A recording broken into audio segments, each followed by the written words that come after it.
नमस्कार। ब्रेक के बाद आपका हार्दिक अभिनंदन। आप देख रहे हैं इंडिया न्यूज, आपके साथ मैं सृष्टि मिश्रा। बुलेटिन को चलिए आगे बढ़ाते हैं और बात आज करेंगे अमेरिकी राष्ट्रपति ट्रंप की मध्यस्थता के बाद रशिया और यूक्रेन की। बात सामने आ रही है कि बीच इन दोनों देशों के 3 दिनों का अस्थायी सीज फायर आज से लागू दर्शकों हो गया है। इस दौरान दोनों देश 1000 युद्ध बंदियों की अदला बदली भी करेगा। और वहीं रूसी राष्ट्रपति पुतिन ने यह संकेत दे दिया है कि युद्ध अब समाप्त होने की कगार पर है। रूस हर साल 9 मई को द्वितीय विश्व युद्ध में जीत की याद में विक्ट्री डे मनाता है। जी हां, अब ट्रंप ने लगातार इस बात पर यह साफ कहा कि युद्ध विराम रूस के विक्ट्री डे समारोह के दौरान लागू रहेगा। पिछले 4 वर्षों से जारी संघर्ष में एक महत्वपूर्ण मोड़ आ गया है। इन 4 वर्षों में फरवरी 2026 तक रशिया ने यूक्रेन के लगभग 19% हिस्से पर कब्जा कर लिया है।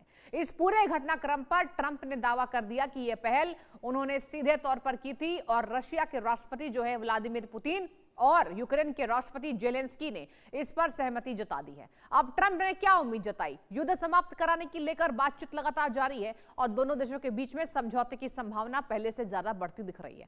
9 मई को रशिया के विजय दिवस के दौरान सीज फायर रहेगा और रूसी राष्ट्रपति पुतिन ने भी युद्ध खत्म करने पर सकारात्मक सोच रखते हुए कहा कि युद्ध विराम से राहत मिलेगा, लेकिन यह कोई अंतिम शांति समझौता नहीं है।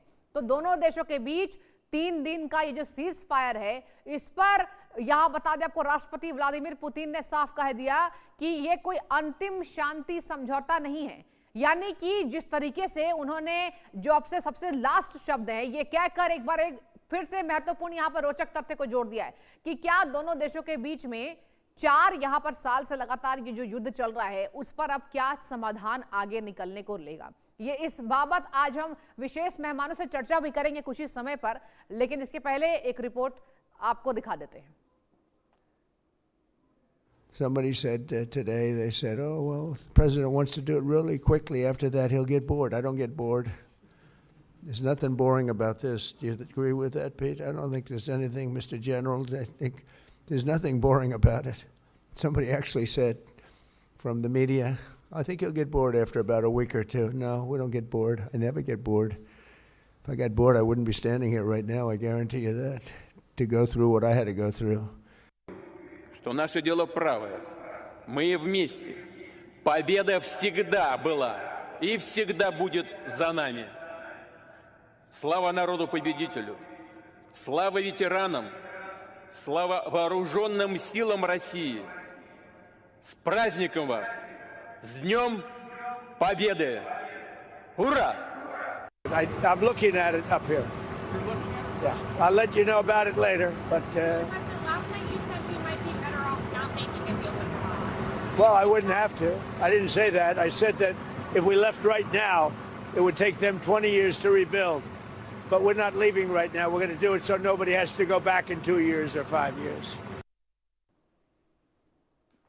तो राष्ट्रपति पुतिन को भी आपने सुन लिया और ट्रंप को भी सुन लिया। चलिए अब ग्राफिक्स के माध्यम से कुछ अहम जानकारी कि दोनों देशों के बीच में ये जो युद्ध विराम हुआ है इसकी पूरी जानकारी क्या है, एक बार हम मिनट टू मिनट समझने की कोशिश करेंगे। देखिए, सबसे बड़ी बात है 3 दिनों के लिए सीज फायर हुआ है। एक तरफ आपको जेलेंस्की नजर आ रहे हैं, एक तरफ पुतिन नजर आ रहे हैं। तो रशिया यूक्रेन के बीच में युद्ध विराम जो है वो फिलहाल हो चुका है, लेकिन कितना अस्थायी है देखने वाली बात होगी। 9 मई से 11 मई तक सीज फायर, जी हाँ, और आज 10 मई है, यानी कल तक यहाँ पर सीज फायर का जो तारीख है ये दिया गया है। आगे बढ़ते हैं, कुछ और जानकारी आपको मैं बताना चाहूंगी। रशिया यूक्रेन के बीच देखिए 4 साल से युद्ध चल रहा है। रूस के विक्ट्री डे पर रहेगा सीज फायर। यहां पर रशिया ने अपने विक्ट्री डे को याद किया है, यानी कि दूसरे विश्व युद्ध की यहां पर समाप्ति के बाद जिस तरीके से अपना विक्ट्री डे रशिया हमेशा से मनाता है, तो उस पर इन्होंने सीज फायर का ऐलान कर दिया। 1000 युद्ध बंदियों की होगी अदला बदली। जी हां, देखिए ये सबसे महत्वपूर्ण जानकारी, 1000 युद्ध बंदियों की जो है वो अदला बदली यहां पर होती नजर आएगी। आगे बढ़ते हैं, कुछ और जानकारी। चलिए, यहां पर 3 दिनों के लिए सीज फायर हुआ है। अब दोनों देशों के नेताओं को आपने सुन लिया। अभी हमने आपको सुनाया एक तरफ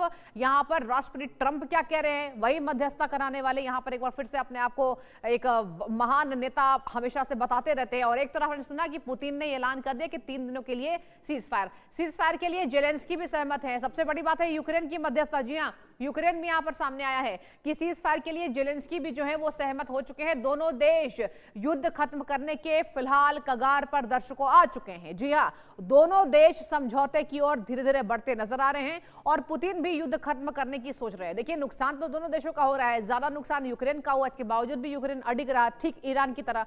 4 साल के युद्ध में क्या क्या हुआ, अब आपको बताने की ये बारी आ गई है अगले ग्राफिक्स के माध्यम से कि 4 साल में क्या क्या हुआ है। पहले तो हमने आपको बता दिया कि दोनों देशों के बीच में 11 मई तक के लिए, जी हां, सीज फायर का ऐलान हो चुका है और इसमें मध्यस्थता कराने वाले राष्ट्रपति डोनाल्ड ट्रंप एक बार फिर से सामने आए गए। अब वैश्विक छवि को अपने मजबूत करना चाहते हैं। एक तरफ वो ईरान के साथ युद्ध में है, एक तरफ बात की जाए तो यहां पर जिस तरीके से ईरान के साथ वो लगातार युद्ध में है। एक बार आपको बताते हैं ट्रंप का बड़ा दावा क्या है, सीज फायर के लिए पुतिन को मनाया। जी हां, एक तरफ इजराइल और अमेरिका मिलकर ईरान पर हमले कर रहे हैं और एक तरफ रशिया यूक्रेन में मध्यस्थता कराने वाले कौन है, राष्ट्रपति डोनाल्ड ट्रंप साहब। रूस की सैन्य ताकत को भारी नुकसान हुआ है। 4 साल के युद्ध में देखिए क्या क्या हुआ है, ये एक बार मैं आपको बताना चाहूंगी। रशिया की सैन्य ताकत जो है वो यहां पर रूस पर आर्थिक प्रतिबंधों का असर देखने को मिला है। जी हां, रूस पर जो है आर्थिक प्रतिबंधों का गहरा असर होता नजर आया। आगे बढ़ते हैं, संसाधन संकट हुआ सामने, दोनों देशों के लिए संसाधन संकट हुआ, रूस की वैश्विक छवि को नुकसान हुआ है। 4 साल से आप सोचिए युद्ध में जिस तरीके से यहां पर रशिया था यूक्रेन के साथ, तो जाहिर सी बात है वैश्विक छवि को नुकसान होता नजर आया। आगे बढ़ते हैं, रूस में भारी मानव संसाधन संकट। जी हां, भारी मानव संसाधन संकट यहां रशिया को झेलना पड़ा है। ऐसा नहीं है कि अगर ताकतवर देश सामने है तो ताकतवर देशों का नुकसान नहीं होता है। आप ठीक देखिए, अमेरिका का नुकसान ईरान के साथ हो रहा है। अब यहीं पे सेम जो हालत है, ये यहां पर स्थिति जो है वो रूस की भी होती नजर आई। यूक्रेन के शहरों का विनाश हुआ, सबसे ज्यादा विनाश हुआ है यूक्रेन का। यूक्रेन के बड़े पैमाने पर दर्शकों वहां के नागरिकों ने पलायन कर लिया, देश ही छोड़कर चले गए। अब भाई क्या करेंगे, 4 साल से लगातार युद्ध को झेल रहे हैं, मौतें हो रही हैं, आंकड़ा बढ़ रहा है, तो कोई भी वहां पर देश के जो नागरिक हैं वो पलायन करने को मजबूर हो जाते हैं। ये जाहिर सी बात है, ये कोई बड़ी बात नहीं है। यूक्रेन के ऊर्जा और उद्योग क्षेत्र दर्शकों तबाह होते नजर आए। जाहिर सी बात है, 4 साल के अंतराल में ऊर्जा और यहां उद्योग जो स्तर पर है, बहुत बड़ा गंभीर नुकसान पहुंचा यूक्रेन को।